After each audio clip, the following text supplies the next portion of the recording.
Bien. Bueno, hola a todas y a todos quienes participan de esta reunión, de esta tertulia interactiva, la Juliana, y a quienes lo verán también después en diferido, porque esto, como me decía Fernando, queda grabado. Eh, aceptando por supuesto la invitación de Fernando, ¿cierto? Y del grupo sobre conversar sobre nuestros países, nuestros procesos. Y en el caso particular de lo que estábamos viviendo en Chile, ya un proceso bastante eh, interesante, por decirlo menos, ¿no? Donde hace 3 años partíamos con una revuelta en contextos y en condiciones muy diferentes a las actuales, con, una, con un plebiscito sobre la idea de crear una nueva constitución que saca un 80% de adhesión, eh, con una revuelta también importante en las calles, gente movilizada. Y terminamos hace unos días con una elección de convencionales, constituyentes, donde básicamente lo que predominaba es ni siquiera la derecha, es la extrema derecha. Es decir, de los 51 escaños de esa convención, de ese grupo que va a redactar la nueva constitución, 23 son de extrema derecha, 11 son de derecha. Entonces quedamos quedamos con una paradoja brutal, en el sentido de, si se quiere una nueva constitución, esa constitución va a ser escrita por la extrema derecha, por la derecha pinochetista. Eh, y si rechazamos esa constitución, nos quedamos y nos mantenemos con la constitución de Pinochet. Por lo tanto, estamos en un escenario duro, triste, pero que también conlleva bastantes desafíos en el términos de la interpretación de lo que está sucediendo. Y en ese sentido también resulta interesante hacer una conexión con lo que sucede en otros lugares, ¿no? La emergencia y el ascenso de la ultraderecha me parece que no son fenómenos que no estén ligados entre los distintos países. De hecho, hay bastantes grupos que se juntan, ¿cierto? Por ejemplo, en Brasil, a propósito del movimiento bolsonarista. En Estados Unidos también, por supuesto. Tenemos algunos casos de crecida de la extrema derecha, por ejemplo, en Argentina también. Entonces, y por supuesto también en Chile y en otros lugares. Y por lo tanto, nos parece, o pareciera ser, que estamos en una lógica de péndulo que muchas veces uno escucha en los medios de comunicación sobre esta idea permanente del péndulo, de ir de gobiernos de izquierda a gobiernos de derecha, ¿cierto? Lo que por supuesto conlleva rupturas de ciertos continuismos, ¿no? Ahora, hay algunas otras interpretaciones que discrepan de eso, en el sentido de que lo que existe o lo que hay es básicamente un voto de protesta permanente y que en realidad el escenario es mucho más complejo porque lo que está en cuestionamiento es el modelo de democracia liberal.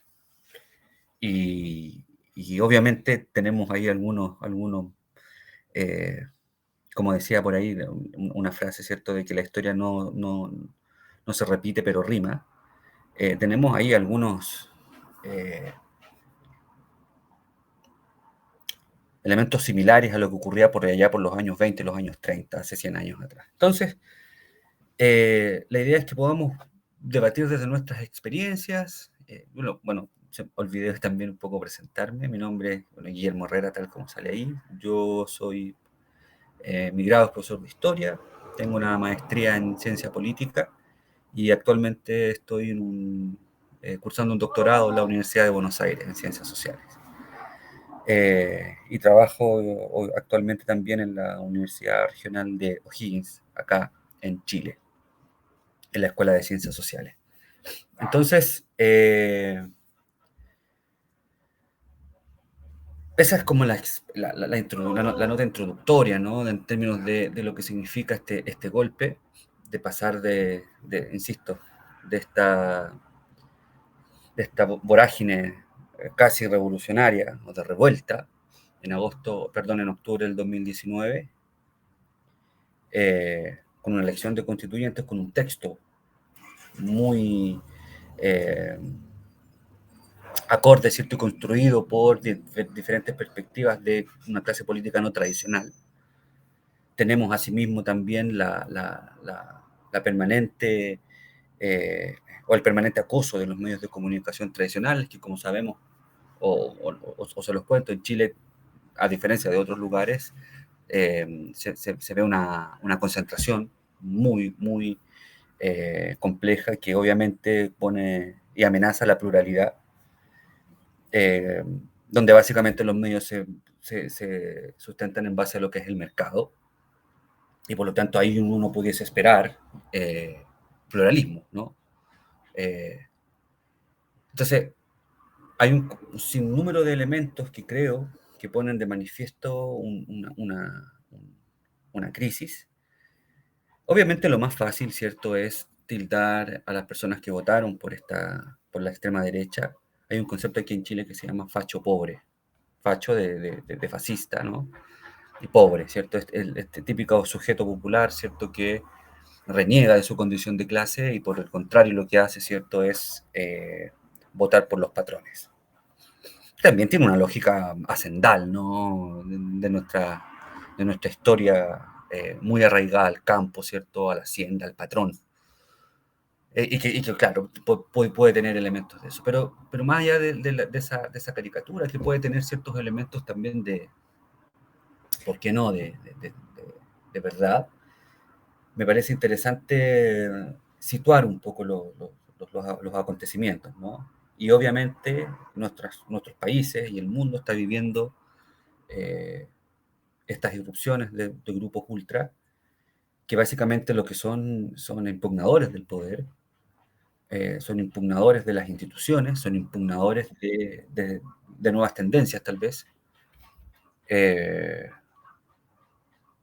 y que claro, obviamente en una lógica como aquella, ¿cierto?, de impugnación, de protesta incluso, eh, tienden a tener mejores réditos electorales, ¿cierto?, que aquellos grupos que están en el gobierno, ¿no? Estar en el gobierno significa otra cosa, es como lo que se dice popularmente como otra cosa es con guitarra. Y desde esa perspectiva, el Frente Amplio, que es el que gobierna Chile hace un poco más de un año, había venido teniendo importantes eh, apoyos electorales desde el 2011, cuando irrumpe un poco, ¿cierto?, a propósito del movimiento estudiantil. eh, Llega al gobierno, Gabriel Boric se convierte en el presidente más votado de la historia de Chile, pero luego viene, ¿cierto?, esta debacle en términos de lo que es primero el plebiscito de salida en septiembre del 2022, año pasado, cuando casi un 62% de la población rechazó el texto creado por la convención, y lo que es hoy día, ¿cierto?, es la elección de constituyentes, donde, como les decía, el 60% de esta convención, de quienes van a redactar la propuesta de la nueva constitución, es básicamente la extrema derecha y la derecha, ¿no? Un panorama bastante sombrío, ¿cierto?, para aquellos que en algún momento abrazamos eh, un cambio constitucional y el reemplazo de la constitución de Pinochet. Ahora, hay algo que me parece que es interesante y aquí podemos abrir tal vez el debate, ¿cierto?, para quienes también quisiesen aportar desde sus realidades, que tiene que ver con dos elementos que han posicionado y han, creo, a mi juicio, eh, incentivado el voto por estas posiciones más extremas, ¿no? Que es el tema de la seguridad que viven nuestros países y la migración. La inmigración y obviamente estos dos fenómenos, situarlos bajo la perspectiva de medios de comunicación que tienen una línea editorial eh, clara, ¿no? Especialmente con el tema de la seguridad, ¿no? Y incluso se hace vinculación, ¿cierto? Es cosa de leer algunos noticiarios en sentido de cuando muestran algunas noticias y siempre se habla de la nacionalidad de las personas que están ahí atrás. Entonces eso genera un ambiente. Y eso también es una autocrítica que, que también las izquierdas que me parece deben hacerlas, ¿no? Yo tengo muchos amigos y amigas eh, que siendo o votando por, por la izquierda en términos históricos, tienen también ese discursillo, ese tufillo eh, de la lógica de la anti-inmigración, ¿no? Y vincular a esta inmigración a problemas de seguridad, obviamente siempre amplificados por los medios de comunicación. Por lo tanto, me parece que se crea una receta, una tormenta perfecta para el crecimiento, ¿cierto?, de estas posturas extremas, en donde también una izquierda, digámoslo, en Chile, no ha sido capaz de, como decimos acá, tener calle.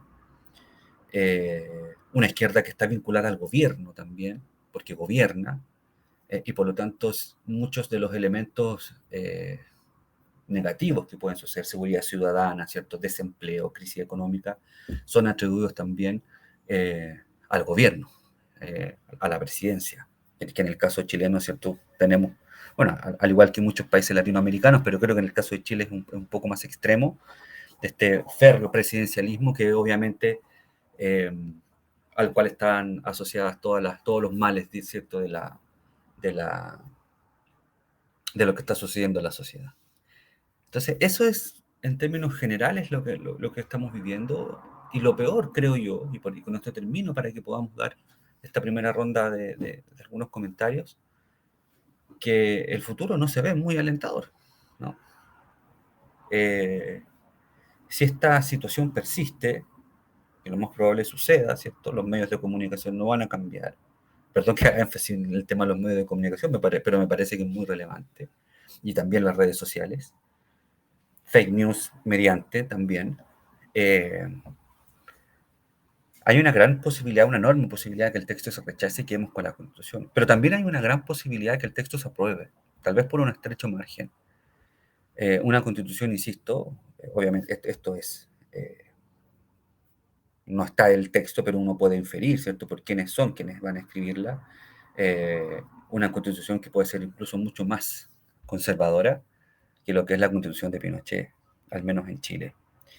Y eso también puede tener algún efecto en otros países, ¿cierto? Un efecto dominó de, de amplificación, ¿cierto?, de lo que son los ideales ultraderechistas, insisto, asociados a estos dos problemas que estamos viviendo, ¿cierto? Eh, Países como Chile, Perú, Colombia, y que por lo demás tampoco les cuesta mucho volcarse a la derecha, ¿no?, dada su historia, ¿no? Eh, pero, pero me parece que estos grupos han sabido utilizar bastante bien estos elementos, la crisis económica también. Eh, insisto, el futuro no es muy alentador insisto, quienes creíamos que a 50 años del golpe podíamos ya haber reemplazado la constitución de Pinochet. Dejo ahí. Excelente, Guille. Me parece que fue muy, muy esclarecedor. Es más o menos lo que estamos viendo en todos lados. Acá en Argentina, muy parecido. En Brasil, yo creo que hubo una caída un poco de esa extrema derecha, pero igual está ahí, pendiente. Y bueno, ahí podemos seguir con las preguntas. Los que quieran preguntar, pueden, si quieren, escribir su nombre en el chat. Y Guille, tú les vas dando la palabra, ¿sí? Dale, dale. Ahora. Ahí no sé quién, York sí, ahora sí ya pueden hablar si quieren, Sí, José Luis, alguien, o Julio, Valle, si quieren preguntar algo, sí, pueden hablar. o también ver, aportar desde las O experiencias sus comentarse, sí. preguntas. Ahí José Luis ya va a hablar José ahí. Luis, José Luis de Argentina.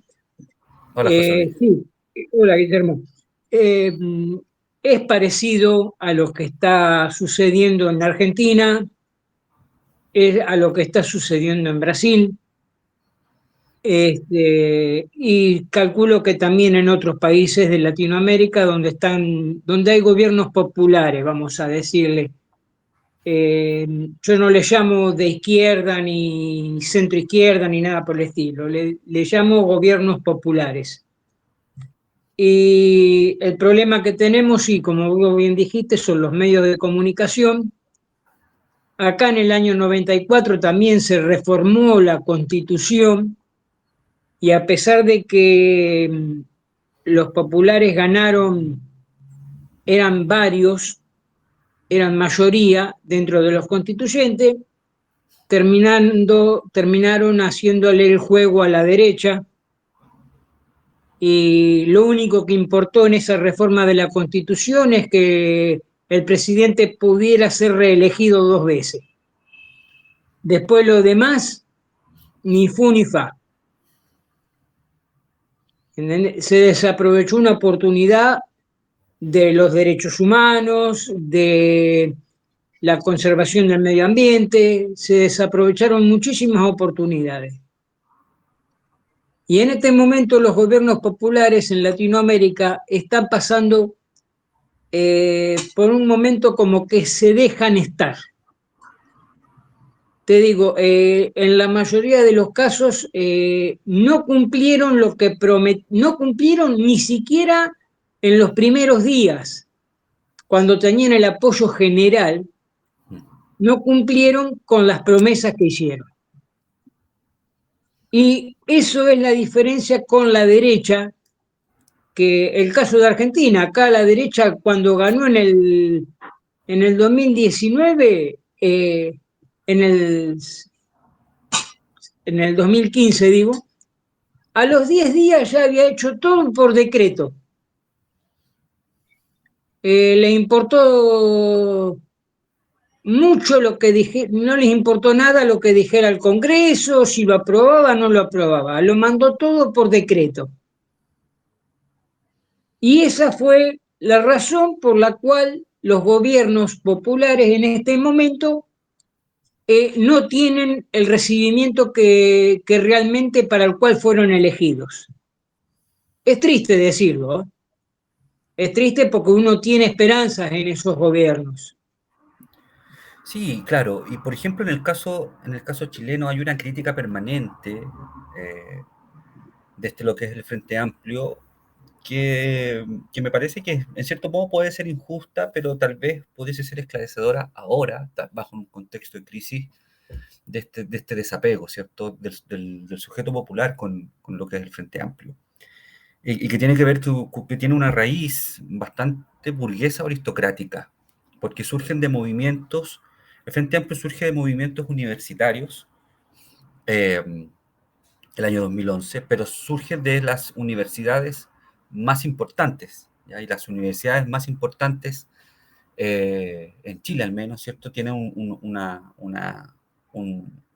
arraigo muy importante de clases altas. De hecho, la gran parte de las personas que están en el Frente Amplio hoy día, el presidente incluso, por ejemplo, y algunos de sus ministros, colaboradores, provienen de familias no populares.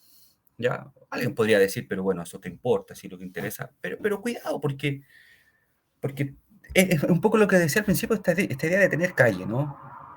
No saber lo que significa ir a un colegio público, más allá de que se estudie, más allá de la academia, más allá no hay un trabajo de base, como por ejemplo sí sucede en otros países de América Latina, de lo que es el Frente Amplio. Y ese nicho y ese espacio es utilizado fundamentalmente por la ultraderecha. Yo les quiero mostrar, a ver si puedo compartir una mirada territorial de lo que fueron las últimas elecciones. Ahí está Bueno, apareciendo, ahí, Guille, ahí se ve. sí, sí. Bueno, les quería decir cómo pasamos de esto, era a esto, ¿ya? Esta es la composición de lo que es hoy día el Consejo Constitucional que va a redactar la nueva Constitución. El Partido Republicano, que el que ustedes ven ahí, que son todos los colores azules, es un partido de extrema derecha. De extrema, o sea, es un partido pinochetista, es un partido negacionista de las violaciones a los derechos humanos y por lo tanto, del mismo modo, si es negacionista, lo justifica. Algo que en Chile en algún momento se pensó que ya estaba bajo tierra, que era como un pacto que a lo mejor incomodaba a sectores de derecha, pero que al menos en la opinión publicada, digo, ¿no? O no se verbalizaba. Bueno, este partido lo señala sin caretas, ¿no? Lo que ellos también llaman esta idea de ser políticamente correcto o no ser políticamente incorrecto. O un discursillo también que se lo podemos escuchar, ¿cierto?, a figuras como Trump, Bolsonaro o Milei en la Argentina. Es un partido anti-derechos reproductivos de las mujeres, es un partido anti-minorías étnicas y sexuales, es un partido, ¿cierto?, con algunos tintes fascistas, ¿no? Y algo interesante de esto, porque uno pudiese mirar estos grupos, ¿cierto? O generalmente a lo largo de la historia, estos grupos, más allá de todas estas posiciones valóricas extremas, extremadamente religiosos, ¿cierto? Pero en algunos casos, o algunos movimientos, y en el caso de Chile tenemos algunos ejemplos, eran grupos que rechazaban un poco esta idea del libre comercio. Y aquí se produce una paradoja bastante interesante en estos grupos, Partido Republicano, la extrema derecha chilena, en donde por un lado, ¿cierto?, rechazan lo que ellos llaman la Agenda 2030, algunos elementos de la globalización, por ejemplo, la inmigración de partida, pero por otro lado son adictos al libre mercado y al modelo neoliberal. Y esa es la diferencia con tal vez otros grupos más corporativistas, ¿cierto? O incluso los mismos militares bajo la dictadura chilena que, por ejemplo, se opusieron a la venta o la privatización de Codelco, que es la principal empresa chilena que existe, que es de explotación de cobre. Los militares se opusieron, teniendo todas las posibilidades de privatizarla, pero ellos se opusieron, y algunos otros elementos también. Estos grupos no son así, y por el contrario, tienen una profunda devoción por lo que es la desregulación, ¿no? Esta idea un poco, comillas, libertaria que polula, ¿cierto?, en algunos sectores de extrema derecha. Y por otro lado tenemos acá estos celestes, que es lo que es Chile Seguro, lo que básicamente se llama o es la derecha tradicional chilena, ¿cierto? Y utilizando, ¿cierto?, el concepto de seguro, de seguridad, a propósito también de la crisis de seguridad. La franja televisiva que se hizo para estas elecciones, básicamente se hablaba de seguridad, ¿no? Algo bastante extraño, ¿cierto?, donde una constitución uno pudiese esperar, ¿cierto?, que dice ciertos lineamientos eh, respecto a lo que son las políticas públicas, respecto a seguridad ciudadana, pero no necesariamente hacerse cargo del problema per se, ¿no? Y ahí también hay un rol de los medios de comunicación y de los entes reguladores para permitirlo, ¿no? Porque uno pudiese entender que eso es básicamente desinformación. Y, por ejemplo, algunas personas, ¿cierto?, de la derecha señalaron en algún momento que este plebiscito era un plebiscito de lo que se tenía que plebiscitar era el gobierno, algo que por supuesto no tiene nada que ver, ¿no? Ahora, influye, por supuesto que influye. El gobierno hoy día tiene una aprobación baja, no como los niveles que tuvo Piñera en sus peores meses después del estallido, donde llegó incluso a tener un 7-5% de aprobación, presidente de la República, la más baja es la historia.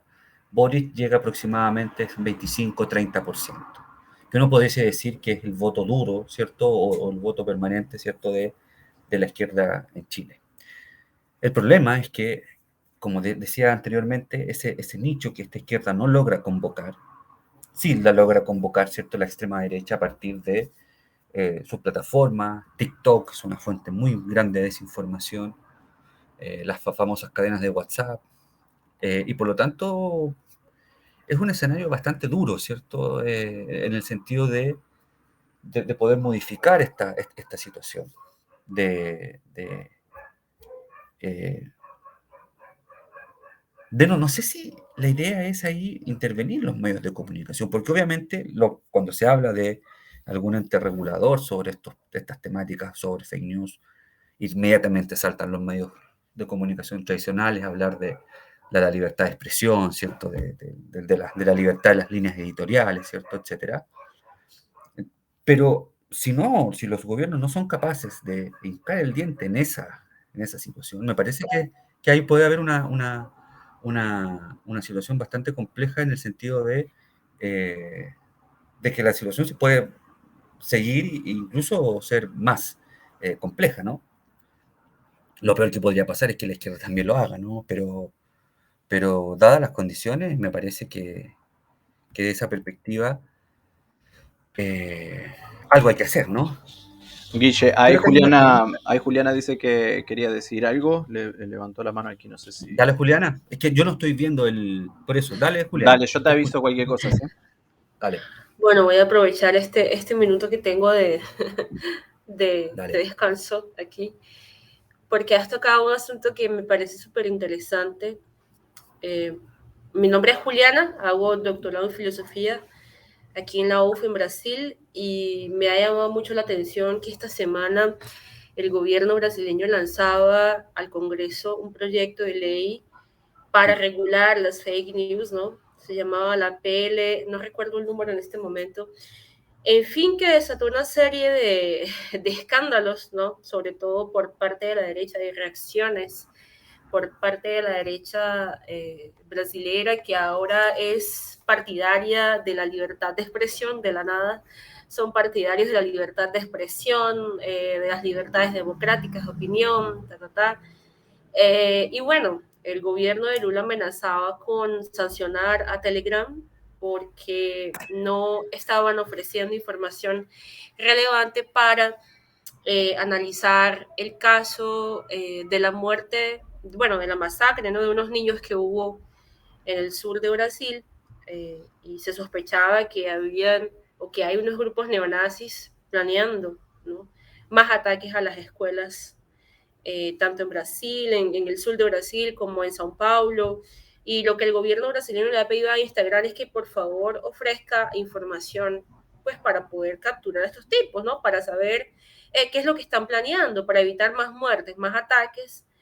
Y bueno, esto a mí me generó una serie de interrogantes, porque yo sí creo, yo no sé cuál sea la opinión de ustedes, yo sí considero que los gobiernos populares, como dice José, realmente vamos a empezar a colocarles nombres más realistas, ¿no? No son gobiernos propiamente de izquierda como tal, sino gobiernos populares. Creo que es importante, ¿no? Que la izquierda, que el progresismo, que los gobiernos populares se planteen mecanismos para regular, porque es que, por ejemplo, Brasil y Colombia, hablo por mis dos países, son países donde es muy fácil, ¿no? Que la gente del común caiga en esa red de engaños, en esa red de fake news, ¿no? En esas redes de WhatsApp que se distribuyen, ¿no? Y entonces hay una desinformación tan impresionante. A mí me sorprende el Brasil, creo que nunca había visto eso en mi vida, cómo son capaces de crear fake news. O sea, es una capacidad impresionante para tergiversar la realidad, que te la elaboran tanto que te lo puedes creer si no vas y buscas la información por ti mismo. Infelizmente hay gente que no lo hace, ¿no? Infelizmente no hay gente que tenga esa capacidad crítica para decir, bueno, me voy a cuestionar si esto es real o no, ¿cierto? Entonces, a mí sí me parece que en ese punto el gobierno brasileño, el gobierno Lula, ¿cómo se llama esto? El Tribunal Superior de Justicia de Brasil está intentando ser riguroso en ese sentido para no caer pues en este juego, ¿no? A lo que ese juego en el que cayó, ¿no? La mitad casi de los brasileros, que llevó al punto de defender un gobierno completamente fascista, completamente discriminador, completamente anti todo, ¿no? Y bueno, creo que es cierto lo que tú estás diciendo, ¿no? Y creo que es un debate interesante, creo que probablemente personas de la izquierda, aliados al progresismo, no se han puesto a pensar un poco, ¿no? La importancia de los medios de comunicación y la necesidad que hay de incidir en esos espacios, ¿no? Era solo eso que quería decir. Claro, gracias, Juliana. Y ahora, y a propósito de lo que tú dices, hay que agregar un ingrediente que al menos para la realidad chilena va precisamente en que la desinformación puede ser una fuente precisamente de un cambio de gobierno o de una victoria de una coalición u otra, que tiene que ver con la aplicación del voto obligatorio. El voto obligatorio en Chile fue suprimido el año 2010, o creo que antes, no, ahora me entró un poco, o 2007 parece, Y luego, y fue ahora, ya llevamos 2 elecciones con voto obligatorio. La primera fue el plebiscito del 4 de septiembre, en donde se rechazó la propuesta de la convención anterior, y esta elección que sucedió la semana anterior. Entonces hay un nicho de aproximadamente 5 millones de personas que nunca habían votado, que no les interesaba la política, ¿cierto? Más allá de su condición socioeconómica o política. Bueno, si no votan, hay grupos desinteresados en la política y entonces son obligados a votar y por lo tanto, como les decía también hace un rato, creo que hay un voto de impugnación muy importante, ¿cierto? Eh, Más allá de las características moderadas del presidente de la República, que a veces sirven, ¿cierto?, en un contexto de demasiada polarización, pero también para aquellos que somos más de izquierda, más progresistas, nos molesta un poco. Pero como decía, gobernar es con... Otra cosa es gobernar. Más allá de ese temperamento del presidente, de todas maneras hay una muy fuerte crítica hacia él, hacia su persona, hacia el Frente Amplio, ¿cierto? Se les tacha, ¿cierto?, de estudiantes, de que nunca trabajaron, de que nunca han agarrado una pala, por ejemplo. Y son discursos que a uno le puede parecer gracioso, ¿cierto? Pero que dentro de ciertas perspectivas, y si eso se amplifica, ¿cierto? Y con una gráfica, estoy pensándolo en términos de la propaganda, ¿no? Eh, Pueden ser bastante decidores o pueden ser bastante condicionantes respecto al voto, sobre todo de personas mayores, sobre todo de personas, estoy pensando, ¿cierto?, en algún señor o señora, ¿cierto?, que han trabajado toda su vida, que siempre han votado centro-izquierda, ¿cierto?, y que de repente, ante esta vorágine de crisis de seguridad, ¿cierto?, que ven televisión todos los días. Hay un formato en la mañana que me parece que también se dan en otros países de Argentina, creo, es que son los matinales, de 8 de la mañana a 1 o 12 del día, en donde te muestran todo el día de delincuencia. Eso es horroroso, pero eso es lo que eso es lo que ven las personas. Entonces, en un contexto donde los medios tienen ese rol, por otro lado tienes anclajes institucionales como el voto voluntario que te permite hacerlo, por otro lado tienes poder de veto que también te permite, en cierto modo, que estos medios de comunicación, arguyendo, ¿cierto?, esta idea de la libertad de expresión, puedan, en definitiva, ser voces oficiales de los grupos dominantes o los grupos empresariales. Entonces tienes una situación, prácticamente un elemento sin salida. Y eso es complejo para nuestros países, y me parece que hay una batalla importante que dar respecto o dentro de lo que son los medios de comunicación y especialmente las redes sociales, que son, insisto, amplificadores de fake news. Y tal como decía Juliana, algunos países, ¿cierto?, o algunas administraciones han tratado de ponerle, como el caso de Lula en Brasil, pero eso en Chile sería impensado. O sea, planteas una cosa como esa y te vas de acusación constitucional porque estás violando la Constitución. Y es complejo, es muy complejo. Pero fíjate, Guillermo, que cuando sucedió así, yo analizando un poco a los principales diarios, ¿no?, de Brasil, el Folha de São Paulo, donde todo el tiempo estaban bombardeando al ministro Alexandre de Moraes, mucha gente estaba apoyando la iniciativa, ¿sí? Sobre todo los padres de familia, ¿no? Entonces tocó un tema esencial. Estamos intentando regular o estamos intentando sancionar, porque es que está representando un riesgo para la seguridad de nuestros niños y niñas, ¿cierto? Entonces creo que por allí generó una cierta simpatía, ¿no?, en la ciudadanía, porque es que están usando esta red social que además es tan hermética, ¿no? Telegram es bastante hermético, bastante privado, menos accesible, ¿no? Entonces, es como que en algún momento se tocó un punto clave o un punto esencial que tocó a la sociedad brasileña. Fueron muchísimos los comentarios a favor. Quienes estaban en contra eran solo los bolsonaristas, ¿no? Alegando que Brasil se iba a tornar a Venezuela 2, que Brasil quería sancionar la libertad de expresión, que iba a ser una dictadura esto, ¿no? Porque ahora no se podía tener una red social. Te aseguro que, por ejemplo, si se dice que van a sancionar a Facebook o Instagram, ahí sí se arma, porque aquí todo el mundo es extremadamente viciado de Instagram y estas cosas. pero Telegram no es todo el mundo el que lo usa, ¿no? Entonces hubo una cierta reacción positiva por parte de cierta ciudadanía y el resto que reaccionó de forma negativa eran solo bolsonaristas que detestan al ministro Alexandre. Entonces yo creo que sí es un punto esencial, que nosotros por lo menos ese debate hay que darlo, de los medios de comunicación, de la desinformación, porque al final de cuentas en América Latina es esto lo que parece un círculo vicioso. Mira que José estaba hablando, por ejemplo, de la constituyente en Argentina, ¿no? Y si nos ponemos a analizar, parece que son fenómenos políticos que se repiten, ¿no? Parecen que son círculos viciosos. Entonces, ¿cómo analizamos estos procesos históricos, ¿sí? Analizándolos de una forma tan profunda que podamos decir, este punto aquí ya se ha venido repitiendo históricamente en América Latina. ¿Y cuáles son esos medios, por ejemplo, que tenemos hoy para poder potencializar un discurso, ¿sí?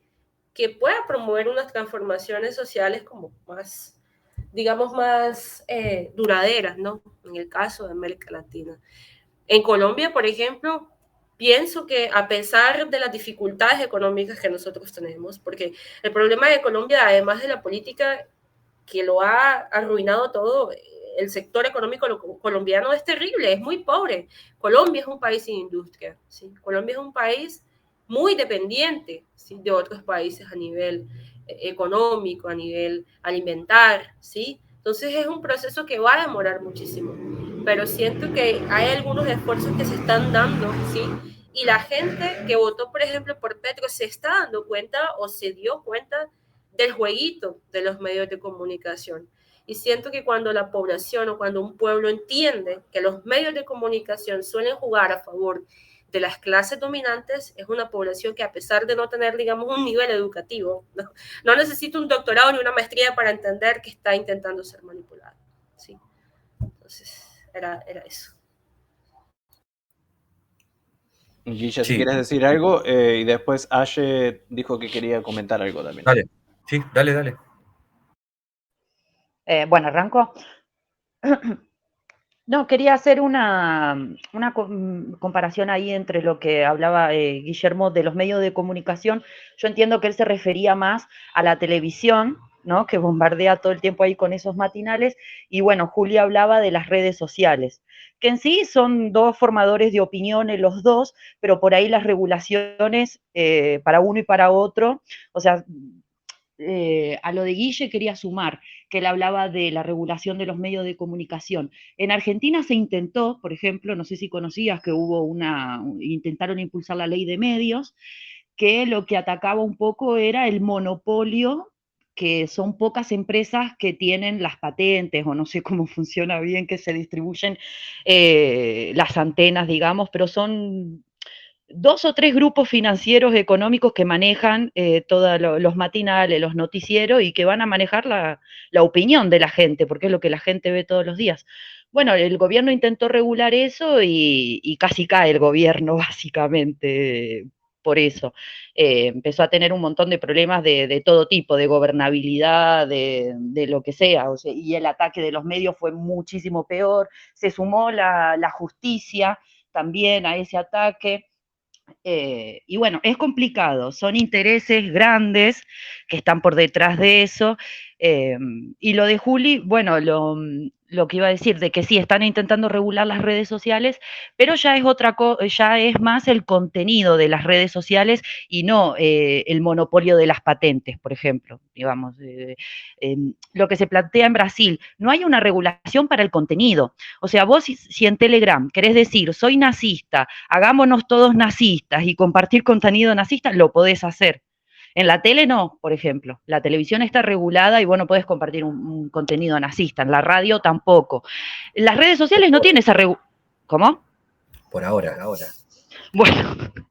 Bueno, pero existe. O sea, en el matinal no tienen permitido hablar abiertamente de hacer apología al nazismo, digamos. O sea, y es un contrato social. No sé si tiene que ver tanto con la ley, sino que ya es un contrato social de la sociedad.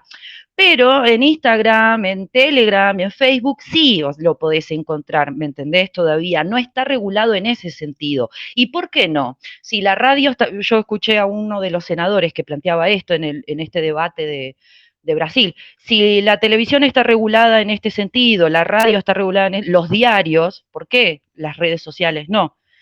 ¿No es cierto? ¿Quién les da esa impunidad de que se pueda difundir el nazismo en Facebook y que la empresa no tenga que poner límites? Si todas las demás empresas del mundo tienen que poner límites en cuanto a ese discurso. No está todo permitido, no está todo liberado y eso es un contrato social hace rato.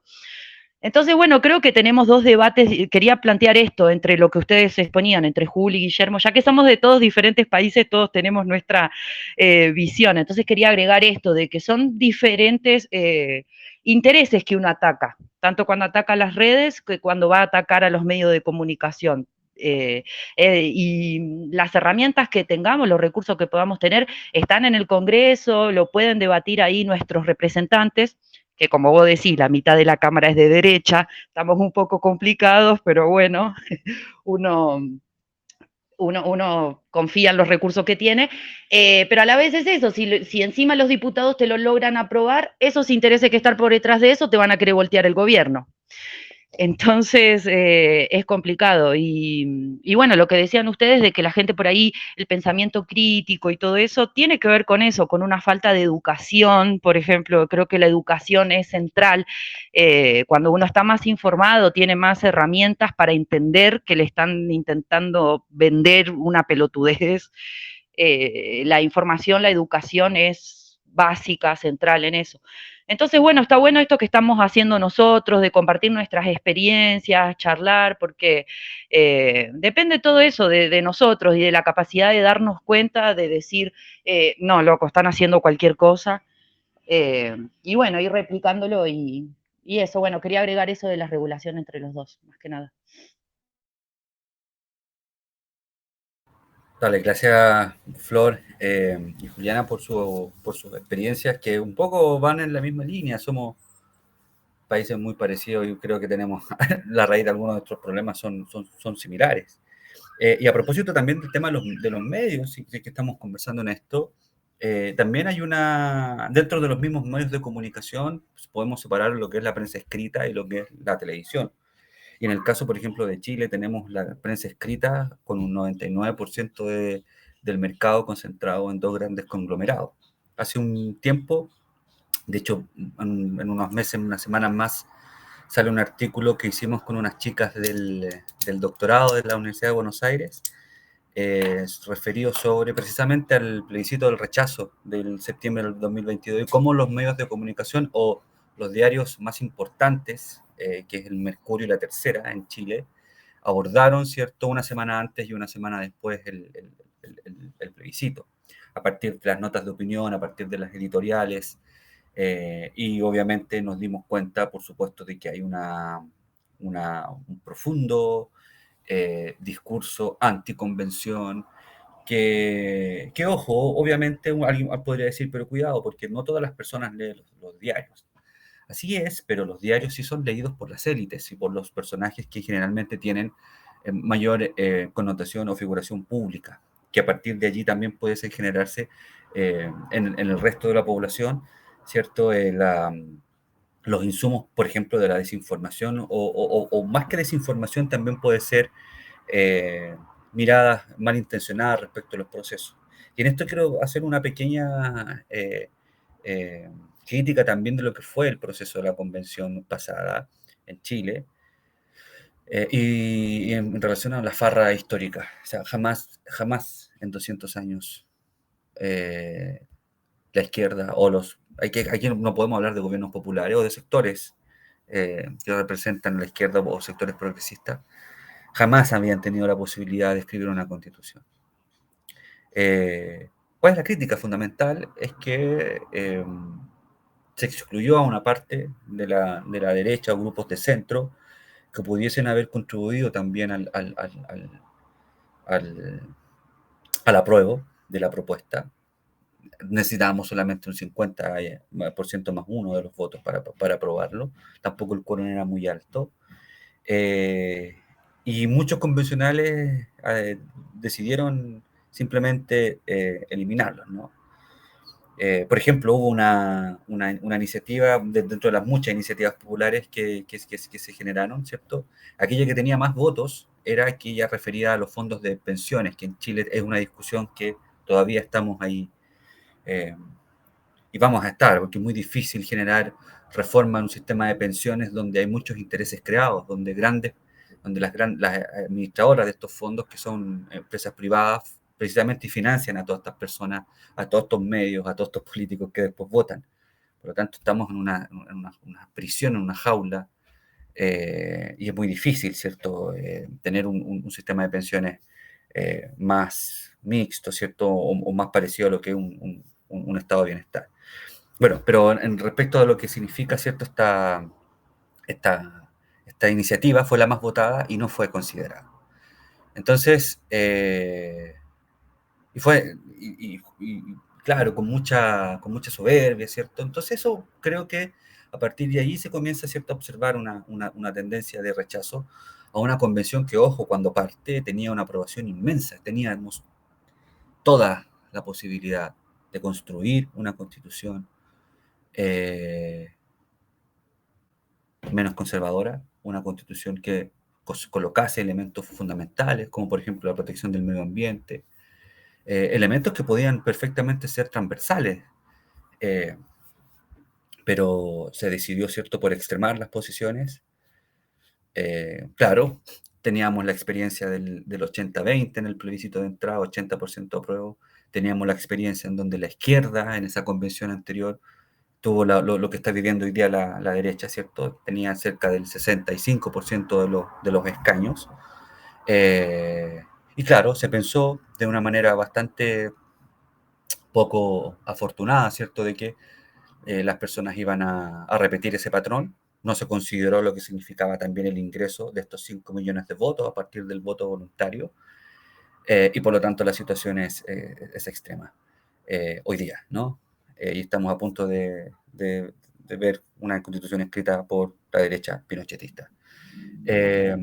Bueno, pero respecto a los medios, nos damos cuenta de eso, de que hay una situación que no está conversada. Hubo en algún momento acá algunos compañeros, ¿cierto?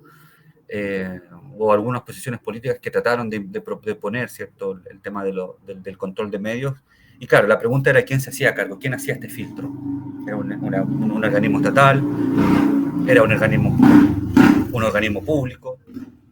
¿Qué pasaba, por ejemplo, quién elegía ese organismo que tenía las facultades, ¿cierto?, de revisión, ¿cierto?, o de fiscalización de los medios? ¿Qué pasaba, por ejemplo, si viene un gobierno de derecha y este medio o esta institucionalidad está también, puede estar vinculada a la extrema derecha? Entonces, ¿cómo prevenir, ¿cierto?, esos matices que, claro, a veces cuando está para el lado de uno tiende a apoyarlos, pero ¿qué pasa, cierto? Si tenemos la otra situación, si tenemos un gobierno, por ejemplo, de extrema derecha, con medios tendientes a la derecha y además con un organismo que se encarga de fiscalizar, que también, cierto, puede ser adscrito a la derecha. Ahí tendríamos una situación totalmente sin salida. Entonces es complejo, pero me parece que es un debate que hay que hacer, y que las izquierdas debemos, creo yo, ¿cierto?, tener una mirada respecto de cuál es la propuesta respecto a eso y ver la experiencia internacional, tal vez con medios de comunicaciones públicos más robustos.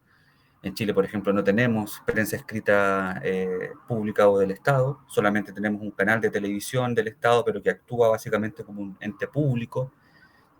No tenemos la TV pública, por ejemplo, que hay en Argentina, o la BBC, ¿cierto? Más allá de algunas críticas que puedan existir a sus líneas editoriales o a esta idea de estar bien con Dios y con el diablo, pero por ahí podría partir.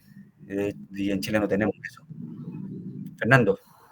Guille, te quería hacer unos comentarios y algunas cosas que fui anotando acá mientras vos ibas hablando, que todos los compañeros que son de Argentina van a estar de acuerdo.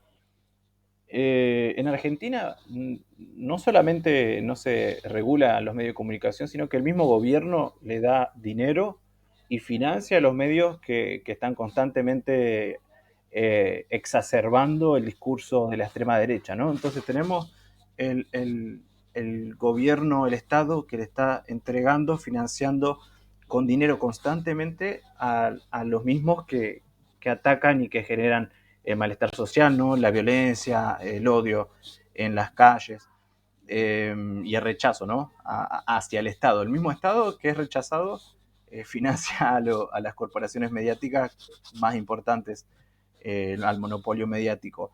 Después quería decir algo más sobre las regulaciones del discurso, que está bien, creo que se necesita una línea básica de convivencia de qué se puede decir, qué no se puede decir, no se pueden compartir fotos,